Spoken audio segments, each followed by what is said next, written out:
बिहार के ही संदर्भ में है। बिहार का जो प्रति व्यक्ति आय है देश में सबसे कम है। क्लाइमेट चेंज के मुद्दे उनके जीवन के अंतिम मुद्दों में भी नहीं आते। कार्बन डाइऑक्साइड पगला गई है, पैदा होती है, घुस जाती है। सारी गलती किसकी है? और ये जंगल सुसाइडल हो गए हैं, मरे जा रहे हैं। इनको कुछ मजे दिलाओ, कुछ नाच गाना हो, पेड़ों में डोपामीन ठोको। और समुद्रों को पेचिश लग गई है, डायरिया हो गया है, खुद ही गंदे हो जा रहे हैं। महासागर को दस्त लगे हुए हैं, इसलिए गंदा हो गया, पागल हो गया है। यही तो बात है ना। वो बेचारा जिसके खाने को रोटी नहीं है, उसको तुम जाकर के बोलोगे देखो बहुत ज्यादा कंजम्पशन करना ठीक नहीं है। प्राइवेट जेट उड़ाना गंदी बात है। Nuclear weapons are deadly, drop the nuclear weapons. वो कह रहा है मेरे पास देसी तमंचा है। वो बिहार में बैठे बैठे, बिहार या झारखंड के ही जंगलों के कटने और जलने से जो कार्बन एमिशंस होते हैं, उन जंगलों को काटने का लाइसेंस किसी प्राइवेट कंपनी को जिस नेता ने दिया है, उस नेता को आम बिहारी नहीं चुना है। नमस्ते आचार्य जी, मेरा नाम रागिनी है, मैं बिहार से हूँ। मैं गीता सेशन से लगभग 2 वर्षों से जुड़ी हुई हूँ। मेरा प्रश्न बिहार के ही संदर्भ में है। जैसे कि सभी जानते हैं कि बिहार का जो प्रति व्यक्ति आय है वो देश में सबसे कम है। ऐसे में वैदिक दर्शन और क्लाइमेट चेंज के मुद्दे उनके जीवन के अंतिम मुद्दों में भी नहीं आते। वो अपनी आर्थिक अस्थिरता को ही ढूंढते रह जाते हैं। तो ऐसे में उन तक ये संदेश कैसे पहुंचाया जाए? धन्यवाद। मुद्दों की बात करें, इतनी देर से समझा रहा था कि कोई और मुद्दा होता ही नहीं है, तो मैं हूं। ये एक मुद्दा है, क्लाइमेट चेंज। क्लाइमेट खराब हो रहा है। ये देखो, ये क्लाइमेट है, ये हरा हरा होता था, हाँ, ये जल गया है। हाँ, देखो अभी बिल्कुल कार्बन बन गया है, काला काला। लकड़ी जल कोयला भाई, कोयला जल भया राख। ये देखो, मैं ये हूं, मुद्दा ये है। मैं ये हूं, मुद्दा ये है। प्रश्न बिल्कुल इसी भाषा में आया है कि लोगों को मुद्दे के बारे में कैसे बताएं। जैसे कि वहां कुछ गड़बड़ हो रही हो, जैसे कि जंगल अपनी ही आग में जल रहे हो, जैसे कि कार्बन डाइऑक्साइड खुद ही पैदा हो करके वातावरण में मिली जा रही हो, जैसे कि सारी गलती यहां हो। कार्बन डाइऑक्साइड पगला गई है, पैदा होती है, घुस जाती है। 280 पार्ट पर मिलियन होती थी, 440 पहुंच गई है। सारी गलती किसकी है? कार्बन डाइऑक्साइड की। पकड़ के लाओ, सजा देते हैं उसको, पागल हो गई कार्बन डाइऑक्साइड। और ये जंगल सुसाइडल हो गए हैं, मरे जा रहे हैं। इनको कुछ मजे दिलाओ, कुछ नाच गाना हो, पेड़ों में डोपामीन ठोको। ये खुद ही नष्ट हुए जा रहे हैं, आत्महत्या कर रहे हैं सारे जंगल। समस्या वहां है भाई। और समुद्रों को पेचिश लग गई है, डायरिया हो गया है, खुद ही गंदे हो जा रहे हैं। महासागर को दस्त लगे हुए हैं, इसलिए गंदा हो गया, पागल हो गया है। यही तो बात है ना। और ये जितनी प्रजातियां हैं पशुओं की और पौधों की, इनको सबको निर्वाण प्राप्त हो गया है, तो ये कह रहे हैं अब हम विलुप्त हो जाते हैं, अब जी के क्या करना है। सारी समस्या वहां है ना। आर्कटिक को बुखार लग गया है भाई। कोविड लगता है, मनुष्यों को छोड़ के आर्कटिक चला गया, तो आर्कटिक को गर्म करे दे रहा है, तो इसलिए बुखार में उसकी सारी बर्फ पिघली जा रही है। पागल है आर्कटिक, मास्क नहीं लगाया था बर्फ ने। सारी समस्या वहां है। लोगों को उस मुद्दे के बारे में बताएं या उस मुद्दे का जो जिम्मेदार है उसके बारे में बताएं? कौन है जिम्मेदार?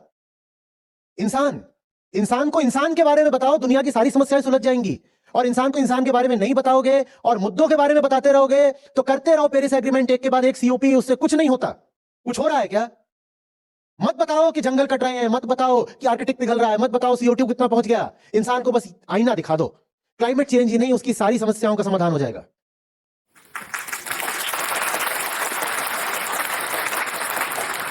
The entire problem is that you want to place the problem somewhere out there. Out there. Oh, there is something wrong with Arctic, with the oceans, with the permafrost, with the Amazon.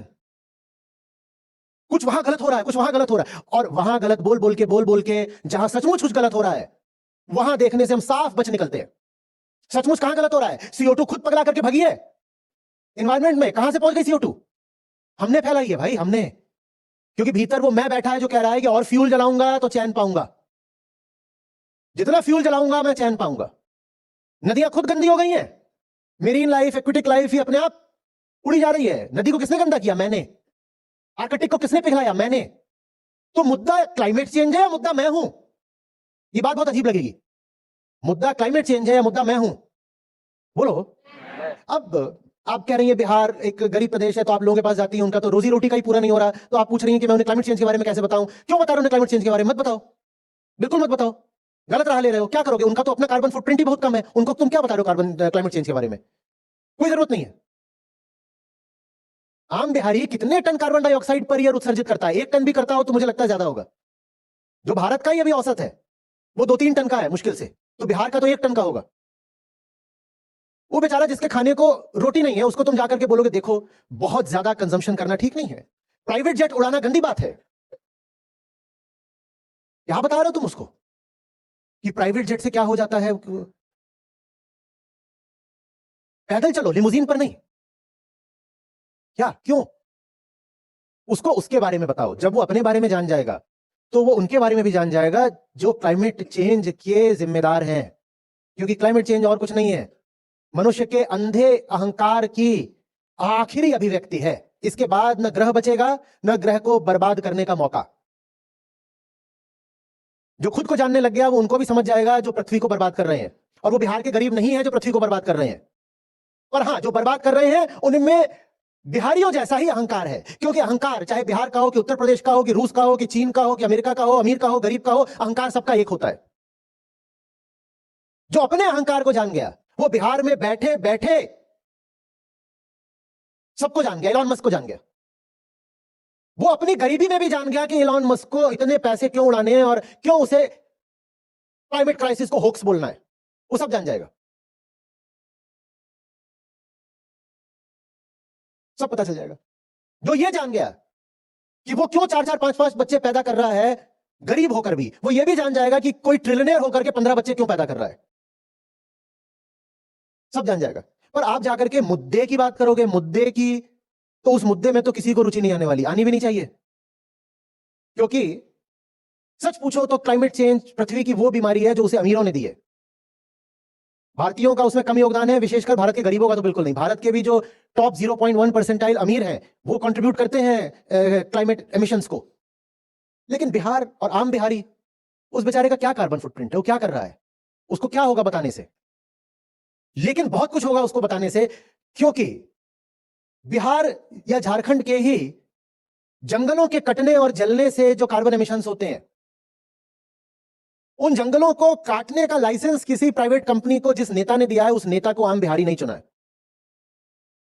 जो व्यक्ति अपने अहंकार की प्रक्रियाओं को जान जाएगा वो अपने नेता को भी जान जाएगा। तुम अपने नेताओं का फर्जीवाड़ा इसीलिए नहीं समझ पाते क्योंकि तुम अपना फर्जीवाड़ा नहीं समझ पाते। हम चूंकि नहीं जानते कि हम खुद को ही कितना धोखा देते हैं, इसीलिए जब नेता हमें धोखा देते हैं तो हम वो भी नहीं देख पाते। लोगों से उनकी बात करो, उनकी जिंदगी की बात करो, इसी को अध्यात्म बोलते हैं।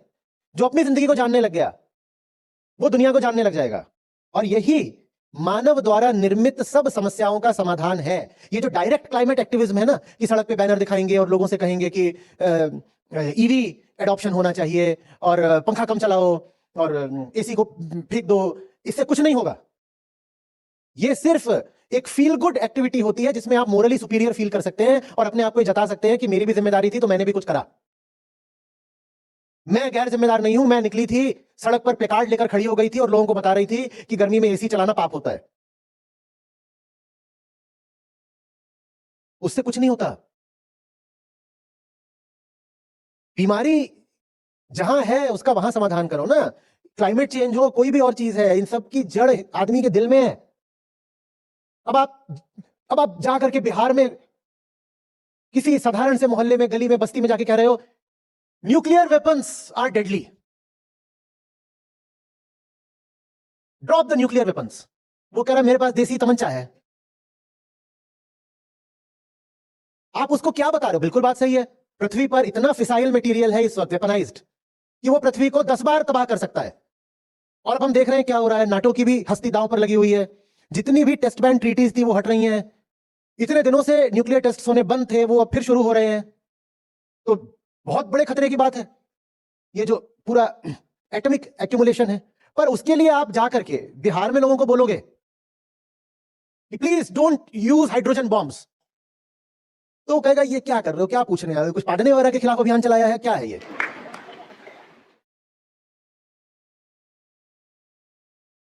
लेकिन अगर हम समझ सकें कि हमें हमारे पड़ोसी से डर क्यों होता है और ईर्ष्या क्यों होती है, तो हम यह भी समझ जाएंगे कि रूस और यूक्रेन का युद्ध क्यों हो रहा है और रूस और अमेरिका ने इतने सारे आणविक हथियार क्यों इकट्ठे कर रखे हैं।